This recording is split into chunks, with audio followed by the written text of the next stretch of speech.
Welcome to The Explainer. We're about to tackle a term you probably hear all the time, social justice. But what does it actually mean? Where did it come from?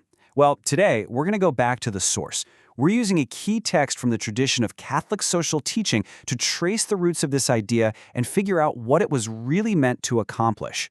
So here's our game plan, based on a text by Father Henry Angel. We're going to start with the absolute foundation, the idea of virtue itself. Then, we'll see how that idea grows into the different forms of justice.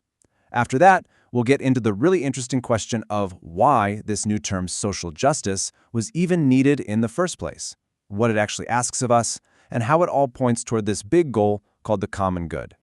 All right, let's dive in. First things first, what even is a virtue? Because as the source text points out, before you can even begin to talk about a just society, you have to get a handle on what makes a person good. And that's the big question the source material puts on the table right away. I mean, it's a huge one philosophers have been wrestling with for, well, forever. What does it actually mean to be a good person? St. Thomas Aquinas gives us this really solid answer.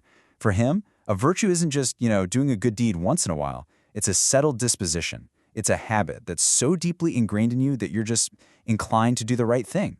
It's like building up muscle memory, but for your character. Now, this tradition doesn't just have a random list of good habits. It's all organized. The idea is that every other virtue you can think of really stems from these four big ones: the cardinal virtues: prudence, justice, fortitude, and temperance. So why cardinal? It's not about importance in the way we usually think. The source explains that it comes from the Latin word cardo, which literally means hinge. And that's the perfect image, isn't it? These four virtues are the hinges that the entire door of a moral life swings on. Everything else connects back to them.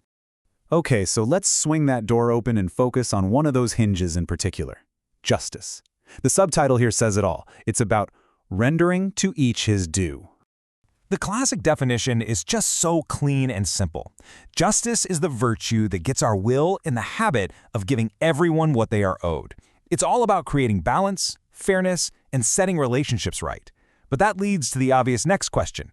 What exactly is due to someone? And this is where it gets really practical. The source breaks it down for us, explaining that what a person is due really depends on the kind of relationship we're talking about. And that leads to this classic framework of three different kinds of justice. And here they are, laid out for us. First, you've got commutative justice. This is between two individuals. The principle is arithmetic equality, basically a fair one-for-one exchange. You do a day's work, you get a fair day's wage. Simple enough. Then there's distributive justice. This is about the relationship from society to the individual. And here, it's not about strict equality, but proportionality. It's about society fairly distributing resources and burdens based on things like need and what you contribute. And last, you have legal justice. That's what the individual owes back to society for the sake of the common good. Cardinal Caget sums it up perfectly here. Think about the flow. Legal justice goes from the parts to the whole. Distributive goes from the whole to the parts. And commutative goes from one part to another. See? It's this complete, elegant system. Okay, so if we already had this perfectly good system with three types of justice, why on earth did we need to invent a whole new term, social justice? That's a great question. Let's dig in. Here's the problem. That third type, legal justice, what we owe to society, it started to get watered down.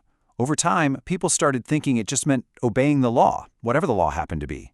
It lost that deeper moral connection to whether those laws were actually serving the common good. And you can see that shift right here on this timeline. Way back, Aquinas defines legal justice as being all about aiming our actions toward the common good. But fast forward a few centuries to 1931, Pope Pius XI sees that the term has lost its punch. So he introduces social justice to bring back that original powerful idea, to force a course correction and get people thinking about their collective responsibilities again. So now that we have this revived concept of social justice, what does it actually ask of us? What does it look like when we put this theory into practice? The definition from the source is really important. Look at the wording here. It's not just about giving people what they're due in a simple transaction. It's about providing the conditions that allow people and groups to get what they're due. It's a much more proactive, architectural kind of justice. And this isn't just abstract stuff. It gets very specific very fast. It means the wealthy have a duty to use the resources for the common good, not just hoard them. It calls for a family wage, enough for a worker to actually support their family. It talks about things like healthcare for children, aid between nations, and actively tearing down systems that keep people in poverty. And then there's the big one. The right to private property isn't absolute. It comes second to the fundamental right to life. Which brings us right to the finish line, the whole point of this entire structure. All these different forms of justice, they're all aiming at a single target, the common good. So what is this common good? It's not just, what's good for the majority. It's much deeper than that. The source calls it the sum total of social conditions that allow everyone, individuals, families, you name it, to truly flourish and reach their full potential. It's about creating an entire social ecosystem where people can thrive. And how do you build that? Well, according to the text, it stands on 3 legs. You need 1, a deep respect for the person and their fundamental rights. 2, you need social well-being, making sure people have the basics, like food, education, and shelter. And 3, you need peace and security, a stable, just society. You gotta have all 3 for the common good to really take root. So, we end up right back where we started, but looking at a much bigger picture. We began by asking what's due to an individual, but social justice forces us to zoom out. It leaves us with this huge, challenging question. If justice is all about giving everyone their due, then what is due to an entire society? And what's our personal role in helping to deliver it?